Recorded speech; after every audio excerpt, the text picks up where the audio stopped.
Hello everyone. I apologize about the vertical video of it all, but sometimes it's just easier to record like this.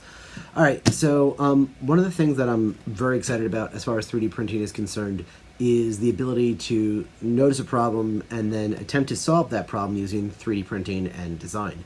So one of our teachers was doing a lot of work with cardboard, reduce, reuse, recycle, and he was finding that scissors weren't really great to cut the cardboard, and really everything that he had at his disposal was either breaking, bending, or just not effective when it came to dealing with, thick pieces of cardboard. So we thought about it for a little while and then decided to design a cardboard saw using Tinkercad. So this is what the cardboard saw looks like currently.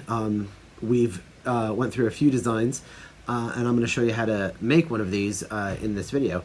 But the cardboard saw is really effective. I have a little blade on the top, a little blade on the bottom. They will bite you, 3D printed or not.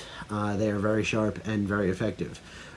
This particular saw was printed on an Ultimaker 3. We've printed them on MakerBots as well with just as much success. The Ultimaker 3 has a nice fine finish. We're using MakerBot replicators. I think they're the 5th gen, so they're not as fine and finely processed as this. But here's my piece of cardboard, and then you just kind of, there you go. It works better with 2 hands. The students are doing it, but you can see this thing kind of chews right into the cardboard. Hello, everyone. I'm going to attempt to make a cardboard saw for you guys. This is just kind of a, a process that you kind of have to feel out. I've made a couple of cardboard saws fairly successfully. I haven't made a new blade in a while, so let's see how that goes. Now with Tinkercad, obviously you have lots of options as far as blades are concerned. But what I'm going to do is go about this the way I did last time, and I'm going to grab a star shape here. I like this one because I can do a couple of neat things with it. I can add points. I can increase the size. I can really kind of mess with this. So something like that might make a good blade.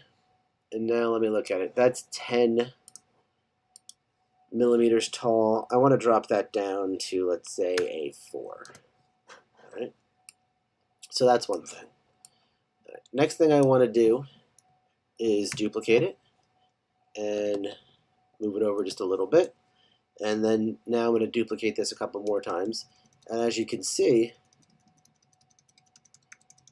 Tinkercad's really useful for me in this regard. It basically does all the work I want in really kind of helping me out here by making my sawtooth pattern. Oops. Alright, so there's my duplicated beginning of a blade, let's say. Alright, nice and thin, nice and long. Obviously this is not a final product, however. So next thing I want to do, highlight them all, and I made 30 stars apparently. That's a nice number. We're going to group them together. Alright, I have that. Now I'm going to duplicate my piece here, and we're going to rotate it, if I can get my rotation down, 180 degrees. Alright, so now I have 2 blades, but they're misaligned. So I'm going to take this one on the bottom, and I'm going to pull this up 2, 3, 4 millimeters, because that's how tall my piece is. And let's just hit home and see what we got. So I have this nice shape there, top and bottom. Alright, I like what I'm doing so far. So now I'm going to highlight both shapes, and we're going to group that.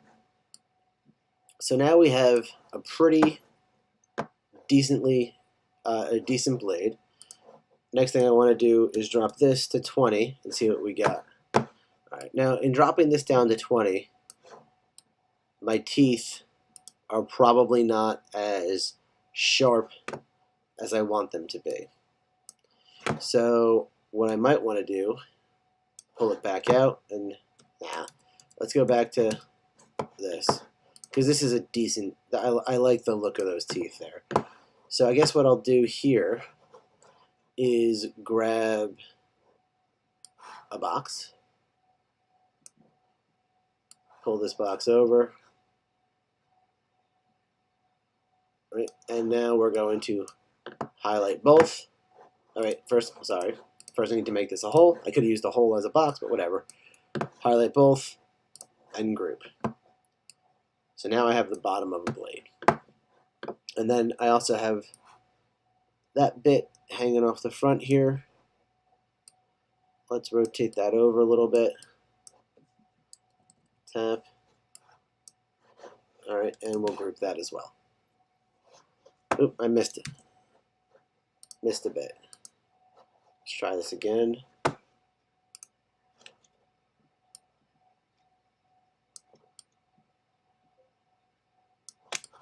Highlight both and group. All right. Now this on the end here is where I can build my handle. I think this will work pretty nicely as a saw. So for the handle this time, I'm going to grab a cylinder. I'm going to rotate that hopefully to 90 if I can. If you push in closer to the object, then it moves in nice multiples. If you pull out, you can move by 1. But I want to rotate this 90, so there we go. All right, and let's extend our grip a bit. Right, and now if I do that and align, that's centered. We'll center it like that. Right, and that is a cardboard saw. That will work. I'm actually going to extend this a bit more. Let's see what 100 looks like. All right, and then you know what? Let's drop that back down to 70. I like that. And then let's duplicate that, rotate it.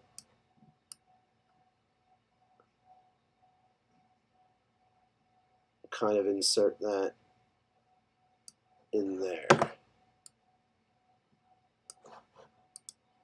Then I can push that cylinder in a bit.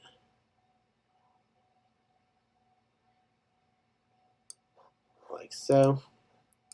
And then with this hand grip, let's pull that down. Let's make this a nice thing to hold here. Right, by bumping all those up, I've made this more circular with a nice bevel and a nice kind of rounded feel to it. I think I'll do the same thing to this. Just kind of bump all our presets to the max.